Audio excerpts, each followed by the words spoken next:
everyone, it's Roger and James here from the DisKingdom Podcast. In this episode, James is going to be telling us all about his review of Coco, the latest movie release from Disney and Pixar. There might be a few spoilers in here, but not too many. I'm going to straight up say, I haven't seen the movie yet. It's not out for another 2 months for some bizarre reason. Coco is really spread out from October in Mexico to March in Japan. They've got a real weird release date thing for this thing going on. But anyway, so James, what did you think of Coco?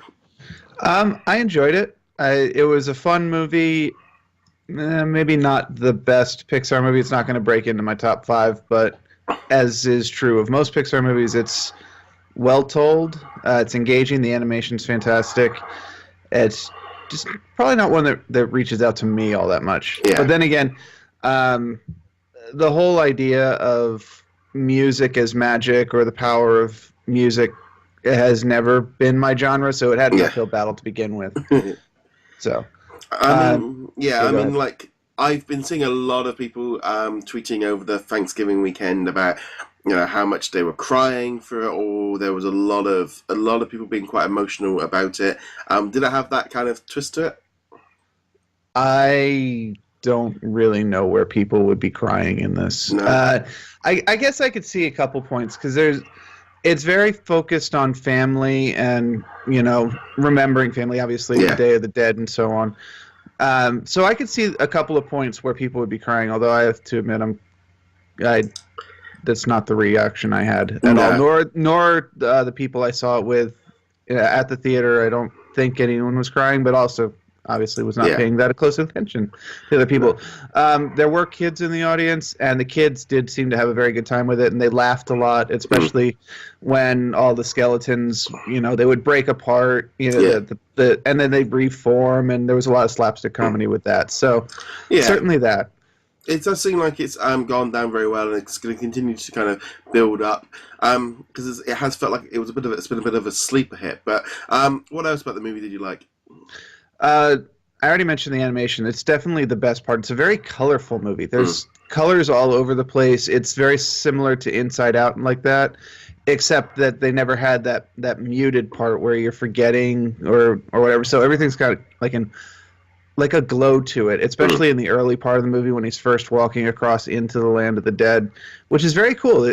They could have very easily just been like skeletons and, you know, black and white kind of color, but the fact that everything has like neon greens and oranges and all this stuff really gives it a good visual style, and there's a lot of great cinematic moments where you're just like, oh, yeah, that must have been fun to animate because it looks gorgeous. Yeah, I mean, does it, because I gotta be honest, like Day of the Dead and that whole kind of celebration stuff, I'm not too familiar with it. It's something it's kind of sort of unique stuff. Did that kind of do that quite well?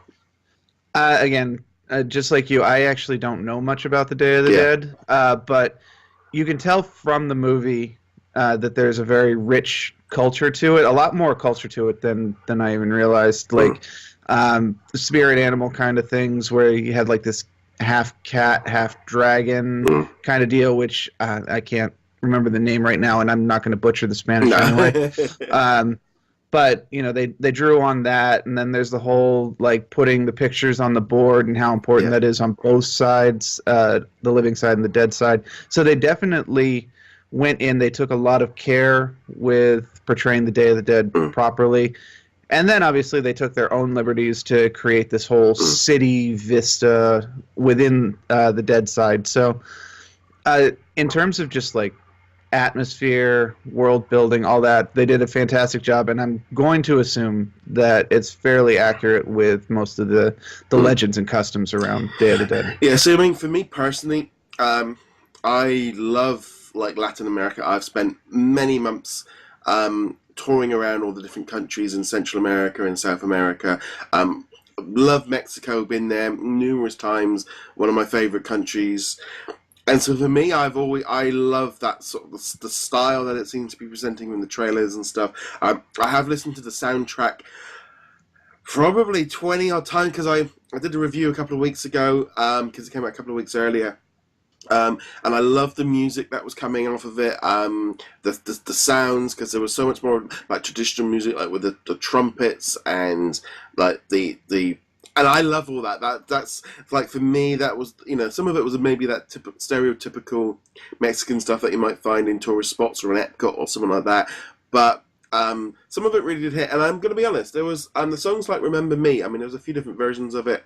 For me, actually, that hit quite a bit, because literally, like, 3 weeks before I started listening to the album, my gran died, and there was that kind of thing of it when I was listening to it, it kind of was pulling on that, and I was feeling it from the song. So I'm imagining it.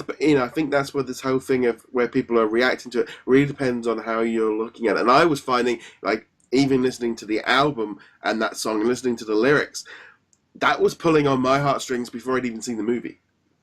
Yeah, and that is definitely the emotional core, going back to where people would cry. I think not like the first or second time you hear that song, but now that you mention that, I think as you get towards the end of the movie and you start to realize that there's even more to that song than you would get just from the lyrics, it's actually an emotional connection between one of the singers. Obviously, there's multiple singers, but one of the singers and his daughter. Yeah. And that's probably where most people are getting that.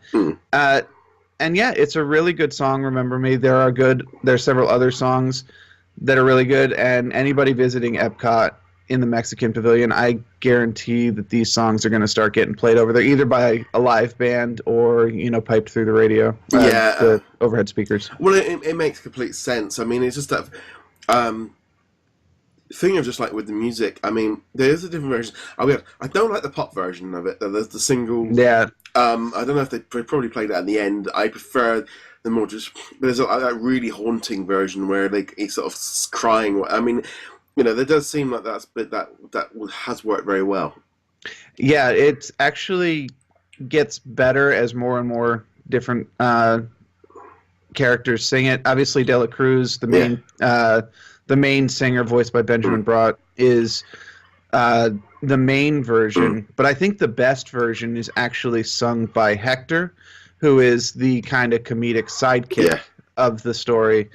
And he's one of the last ones to sing it. I'm not sure if they have a soundtrack version of him or not, but it's the best version of it. However, the kid singing it is good. De La Cruz singing it is good. Heck, anywhere they use it. In many ways, it's kind of got that same emotional resonance as Sarah McLachlan's song from Toy Story 2 had when they do the montage with Jessie. So, yeah, that has the potential of being. I mean, we're not talking like Frozen, Let It Go big, but it could be a very important one for Disney at the parks, and I expect we will be hearing it for a long time. Yeah, and I also think like that's because of the different versions, it's not stuck to one part. It's not stuck to one particular way of doing it already. It's definitely kind of cool like that. It knocked off Justice League at the box office in the US over the weekend. Didn't do it globally, but then it didn't surprise me because, like I said, it's got a big staggered movie release date. It's and it's going to be interesting where this one goes, because I actually, in some ways, want this to do very well. Not just because, I mean, like you said, it seems like a very good movie, but also just have something new and original. Yeah, I like the fact that it's different. I like the fact that they're tackling yet another culture that they haven't really used very much in the Disney. I know that we've got the two Caballeros and the three Caballeros, but outside of that, I don't think they've really jumped into Mexican culture all that much. So no, it's definitely a thing that I think is a good idea of kind of getting it out there. I mean, I love them to do like the Mayan stuff as well. That would be kind of cool. But it's definitely an interesting thing for them to do. It's like. And I think it's good for them to kind of broaden out the horizons, go out to different ones. But Coco definitely seems like it's hitting. It seems to be hitting. It's getting a lot. It seems like it's getting a lot of good feedback. It is, and it also hit at the right time of year, because this is in America at least the time when we do a lot of family stuff. Thanksgiving, the day after Thanksgiving, and Christmas and the day after Christmas are some of the biggest movie days of the year, and this is definitely a family movie. This is definitely a movie that works really well for the young kids because they've got the humor and the colorful brightness to it, and then it works for older people because just like most Pixar movies, they leave plenty of adult references and a mature storyline for you to latch onto. I think this one's going to be like a slow burner. I think this one's just going to continue to build on its box office by word of mouth, and obviously because like you say, we've got that Thanksgiving to Christmas, which is generally that whole period where cinema, because people might have gone to the cinema over the weekend and stuff, so it might spread out a little bit. Yeah, I mean, there's certainly that, and then there's just that gap at the moment in the American box office where, other than Star Wars, there's no family movies, no major family releases coming out between now and the end of the year. There's a couple of other animated movies, but for whatever reason this year they've gone full on Christmas or religious. Like there's one about what is it? The Three Wise Men or something like that, Finding the Cradle, which is obviously a Christmas movie, very spiritual, but not necessarily for everyone. So is Ferdinand out yet? That's true. Ferdinand is I don't know if it's out yet, honestly, but it's just John Cena as a bull. It's just I know, you just can't beat that. I'm honestly kind of interested just to see what they do with John Cena as a fighting bull who doesn't really want to fight. Yeah, but I don't know if that's out here or not yet. But it'll definitely out before Christmas. That's true. Because that was as well. That I noticed the other day that actually was a Walt Disney story as well. Ferdinand the Bull. It was like a classic, but whether or not it's an old story or not, but it was something I literally noticed yesterday that just reminded me off the top of my head on that. Yeah, Ferdinand the Bull, I'm pretty sure, is an old classic children's story. I remember reading it when I was growing up, so I don't know if that was out of a Disney picture book or not, but I'm pretty sure it's a public domain property. Yeah, I mean, this is the thing of like I think with Coco is in some ways doing something original. I think Disney need to do this a little bit more often. I think that they get a little bit sometimes too happy with doing sequels. And we've got Incredibles 2, we've got Toy Story 4. Gigantic got cancelled. I'm really hoping Coco really kind of pulls it in, and it seems like it's doing the work.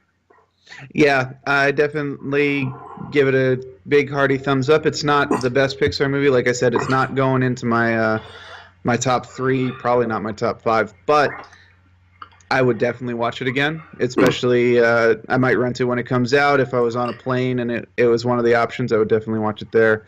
And yeah, if you're looking for a movie to watch with your kids before Last Jedi, or maybe even after, and you don't want to deal with massive crowds, Coco's a good solid bet.